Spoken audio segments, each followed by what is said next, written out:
Murakoze bwana perezida w'umuryango wacu.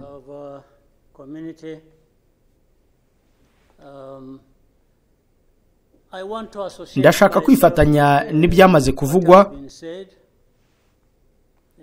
by'umwihariko ibyo mushiki wacu Perezida Samia Suluhu Hassan amaze kuvuga.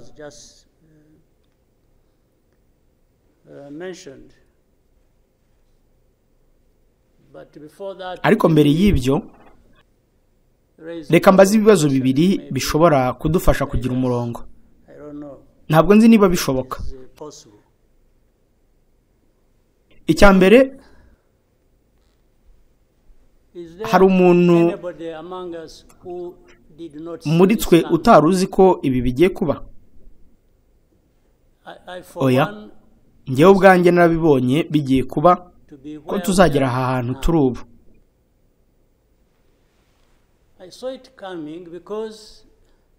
Narabibonye kuko sinigeze mbona umuntu ufata iya mbere muri iki gikorwa,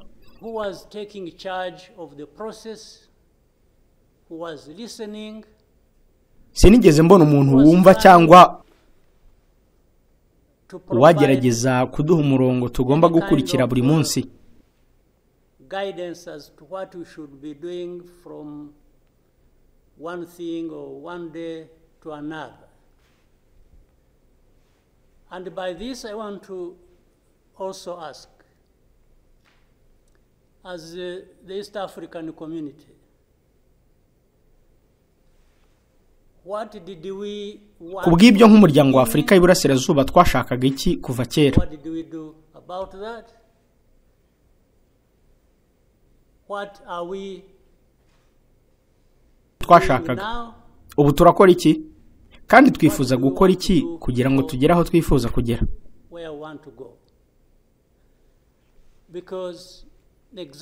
Nk'uko Perezida Samia yabivuze,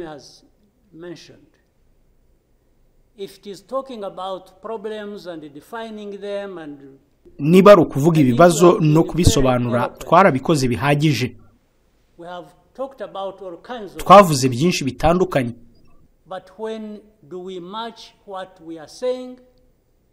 Ariko se tuzahuza ryari amagambo tuvuga n'ibikorwa dukora kugira ngo tugere ku byo dushaka? Tuzabigeraho ryari? Simbibona.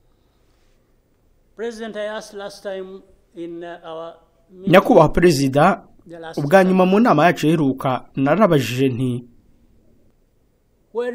umuryango wa Afrika y'Iburasirazuba uracyahari cyangwa se ntubaho? Kandi niba ubaho kubw'iki? Kandi ibi byose turimo kuvuga kuri ubu biragira uwuhe mumaro ku gisubizo cy'iki kibazo? And it is supposed to be, the country is supposed to be part of East Africa, but nowhere to be represented. So I'm not sure what bearing what we are discussing has on what happens in the process of finding a solution in this country. Ndakomeza.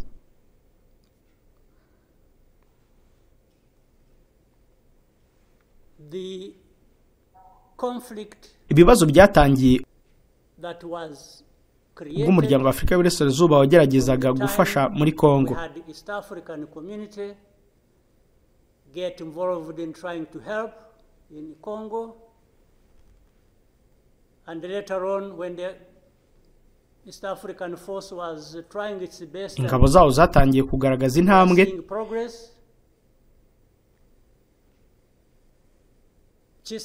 ariko Perezida Tshisekedi yavuze ko zitari gukora ibyo ashaka, maze ahitamo kujya muri SADC. SADC yemeye ibyo Tshisekedi yifuzaga, iraza,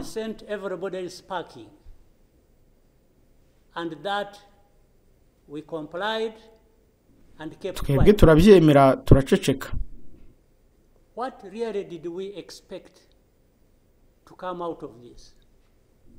Ariko se twatekerezaga ko bizatanga umusaruro ki?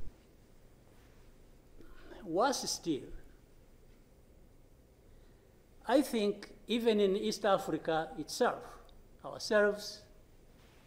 Ikirenze kuri ibyo ntekereza ko natwe ubwacu hano muri Afrika y'Iburasirazuba dufite ubushishozi butandukanye kuri iki kibazo. And we have never come together to agree or even disagree. Kandi ntitwigeze na rimwe twicara hamwe ngo twemeranye cyangwa ngo tunanirane to do what we ought to do to deal with this problem. Hanyuma turebe uko twagera ku mwanzuro wuzuye kuri iki kibazo. We simply decided each country to move on its own with a different agenda. Cyangwa se twahisemo ko buri gihugu gikomeza mu nzira yacyo gifite gahunda zitandukanye bitewe n'inyungu gifite muri Kongo. And that was enough. If your interests were none se ubwo birashoboka gute ko twigira hamwe igisubizo cy'iki kibazo mu gihe buri wese akurura yishyira? Even if the others' interests or concerns were not taken care of. You can imagine, therefore, what chaos comes out of that kind of situation. Ndetse no mu gihe twakora ibintu byose uko bikwiriye nta cyagerwaho mu gihe abafite uruhare rukomeye muri ibi bibazo batari ku meza y'ibiganiro, while at the same time each country bakitabira kandi bagatanga umusanzu wabo in its own direction, different from the others. This is the fact of the matter. Now, but even if ariko niba impande zirebwa n'iki kibazo zemera gukomeza kuba igikoresho cy'abandi ko ari byo byabaye, ntekereza ko muri Kongo hari impuguke mu birebana no gukemura amakimbirane. Until those mainly concerned are also part of it and participating and contributing to the success of the process through which they are getting the support. But if the parties decide or accept to be manipulated, because, and by the way, that's exactly what happened, and I think in Congo, there are experts for doing that. Bagiye ku ruhande rumwe babasezeranya ibintu bahitamo guceceka ku bintu bigaragara ko bizabyara ibibazo nk'ibyo tubona uyu munsi. Nka Perezida Tshisekedi ntiyashakaga umuryango wa Afrika y'Iburasirazuba kuko utakoraga ibyo ashaka, nubwo bitari bikwiriye. Yahisemo gukorana na SADC. Or like he didn't want East African community because they were not doing things the way he wanted, even if it was not right.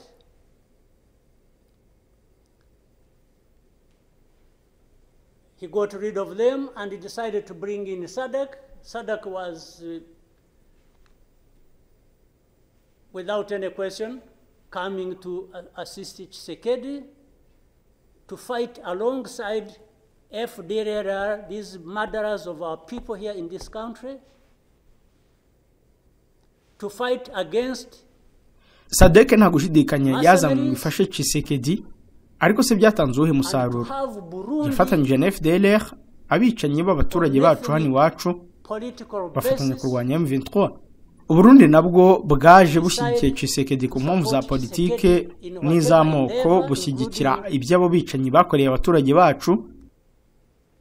Exactly doing what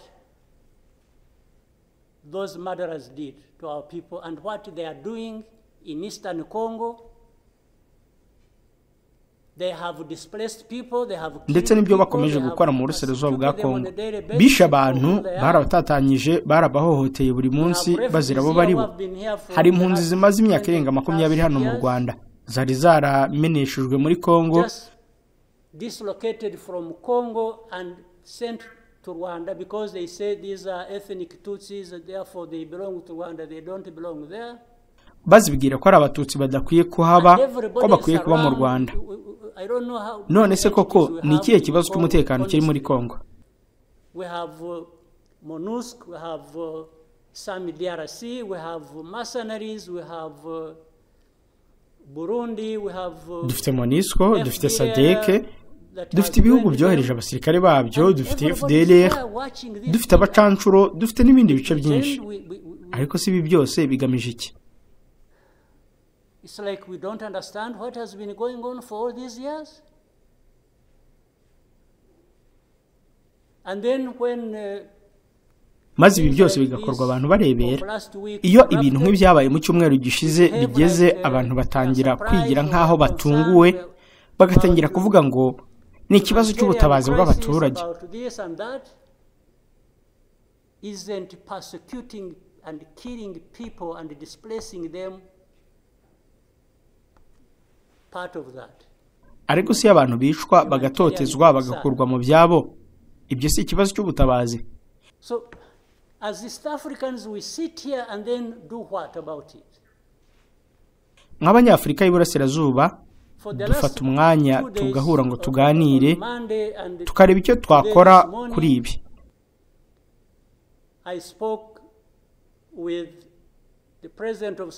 Mu minsi ibiri ishize, kuwa mbere no kuwa kabiri mu gitondo, naganirira perezida wa Afrika y'Epfo wari ushatse ko tuganira kuri iki kibazo.